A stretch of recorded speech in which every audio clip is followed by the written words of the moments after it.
মই মৰিগাঁৱৰ ল'ৰা আজি কেইবাটা কথা ক'ব বিচাৰিছো ৰাইজৰ আগত যে আজি আমি অসমত আজি কেইবাদিন ধৰি দেখিব পাৰিছো যে যিটো মিয়া খেদা অভিযানত বহুত দল সংগঠন তথা মানুহে যেটো অবৈধভাৱে মানুহক অত্যাচাৰ কৰি আছে এইটো আমিও দেখা পাইছো বা আপুনিও দেখিব পাৰিছে কিন্তু বিষয়টো হৈছে যে বিশেষকৈ উজনি অসমত আমাৰ মৰিগাঁৱৰ শিৱসাগৰৰ বা বৰপেটা নগাঁও মানে বিভিন্ন জিলাৰ পৰা উজনি অসমত গৈ তাত কাম কৰে যেনে মেস্তুৰী কাম ৰাস্তাৰ কাম বিল্ডিংৰ কাম দোকানৰ কাম মানে বিভিন্ন ধৰণৰ কাম কৰিবলৈ যায় তাত নিজৰ পৰিয়ালটো কেনেকৈ পোহপাল দিব সেইটো চিন্তা কৰি উজনি অসমত গৈ তাত কাম কৰে কিন্তু কথাটো হৈছে যে তাত কাম কৰিবলৈ গৈ অত্যাচাৰৰ শিকাৰ হৈছে কোনোবাই মাৰিছে কোনোবাই খেদিছে কোনোবাই বেয়াকে ব্যৱহাৰ কৰিছে আমাক কি আলু পিটিকা বুলি ভাবিছে নেকি যে মিয়াবোৰ আলু পিটিকা নিচিনা এনেকে কৰি থাকিব কিয় এইটো কিয় কিন্তু আমি বহুত দেখিব পাৰিছো যে কোনোবাই ভিডিঅ'ৰ মাধ্যমতো যদি কোনোবাই অলপ মানে উৎসৰ্গমূলক মন্তব্য দিছে তাক পুলিচ প্ৰশাসনে যেনেকে হোক কোনোবাই গানৰ বিতৰ্কিত কৰিছে কোনোবাই পোস্ট কৰিছে তো পাৰিছো কিন্তু হেতক এৰেষ্ট কৰি পেলাইছে কিন্তু আমাৰ মিয়া লৰাবোৰ বা মিয়া সম্প্ৰদায়ৰ যি মানুহ আছে তাত গৈ যেতিয়া কাম কৰি আছে কাম কৰা মুহূৰ্ত নিজৰ জানৰ ভয়ত তাৰ পৰা কাম এৰি পলায়ন কৰিবলগীয়া হৈছে এইটো বিষয় হয়তো আপোনালোকে নিশ্চিতভাৱে নিউজ পেপাৰত আপোনালোকে পাই আছে বৰ্তমান চাওক উজনি অসমত যিটো ডাঙৰ এটা ৰাস্তা হ'বলগীয়া আছিল তাত প্ৰায় এটা ভিডিঅ' মই পাইছো যে 100 কৰ্মচাৰীসকলে কাম কৰিছিল তাৰ পৰা যিবোৰ মিয়া সম্প্ৰদায়ৰ মানুহ আছিল গোটেই মানুহবোৰ নিজৰ জানৰ ভয়ত তাৰ পৰা পলায়ন কৰিছে কিয় কৰিছে 30টা সংগঠন একেলগে হৈ যিটো অত্যাচাৰ আৰম্ভ কৰিছে বা যিটো ব্যৱহাৰ কৰি আছে মিয়াৰ ওপৰত চাওক আপুনি এটা পোস্ট কৰিলো আপোনাক যদি সন্মুখতো নাপায় তেতিয়াহ'লে কমেন্ট বক্সত আহি আপোনালোকক এনেকুৱা ভাৱে বেয়া ভাৱে মুছলমানক বা মিয়াবোৰক এনেকুৱা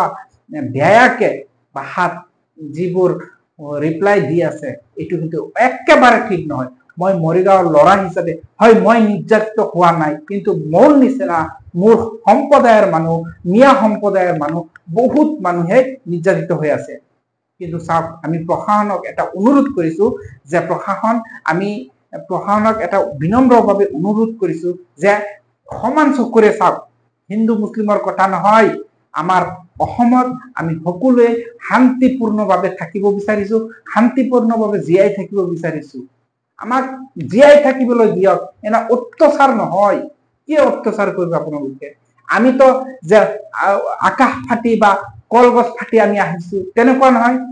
আমাৰ পূৰ্বপুৰুষৰ পৰা আমি আছো থাকিম আৰু ভৱিষ্যতো থাকিম আপোনাৰ কাৰণে যিটো আইন মোৰৰ কাৰণে সেইটো আইন আমি যিটো প্ৰশাসনক আশ্বাস বিশ্বাস কৰা আপোনালোকে সেইটোই কৰে কিন্তু কোনো জাতি ধৰ্ম চাই যদি আপোনালোকে বিচাৰ কৰে এইটো কিন্তু একেবাৰে ঠিক নহয় মই মৰিগাঁৱৰ ল'ৰা হিচাপে আপোনালোকক বিনম্ৰ অনুৰোধ কৰিম প্ৰশাসনক যে আমাৰ অসমৰ প্ৰতিজন নাগৰিকৰ ওপৰত আপোনালোকে চকু ৰাখিব আৰু এটা কথা কৈ আছো যে আমাৰ মৰিগাঁৱৰ পৰা লাহৰিঘাটৰ পৰা কেইবা বেপাৰী যি চব্জি বেপাৰী কৰে কাঁচামালৰ বেপাৰী কৰে চিপাজাৰ বজাৰত গৈছিল চিপাজাৰ বজাৰত গৈ কিছুমান সংগঠনৰ মানুহে কি কৰিছে সেই বেপাৰী কেইটাক উঠাই পঠিয়ালে এনেকুৱা অকাত সিহঁতৰ কৰ পৰা পালে এনেকুৱা ধমকি বা দিবলৈ সিহঁতৰ সাহস কেনেকৈ হ'ল এই মিয়াজন এই যিজন মিয়াক খেদি পঠিয়ালে এই মিয়াজন কি অসমৰ বাহিৰৰ আছিল নেকি বাংলাদেশৰ আছিল নেকি তেখেতে কেনেকৈ অধিকাৰ পালে যে এই মিয়া চব্জি বেহাৰী বা কেঁচামালৰ বেহাৰীজনক উঠাই খেদাই দিলে চাওক এনেকুৱা ঘটনা বহুত আছে যিটো মিয়া খেদা অভিযান বা মিয়াৰ ওপৰত যিটো অত্যাচাৰ চলিছে এইবিলাক বন্ধ কৰক আমি কোনো বিশৃংখলা সৃষ্টি কৰিব বিচৰা নাই আমি মনে মনে আছো আমি মনে মনে থাকিম আমি কাৰো উচতনিমূলক মন্তব্য নিদিও কিন্তু প্ৰশাসনক আমি এটা অনুৰোধ কৰিম যেটো ঘটনা এই মিয়াৰ ওপৰত নিৰ্যাতন চলিছে বা অত্যাচাৰ চলিছে কোনোবাই ধমকি দিছে কোনোবাই কিবা কৰিছে সেইবিলাক আপোনালোকে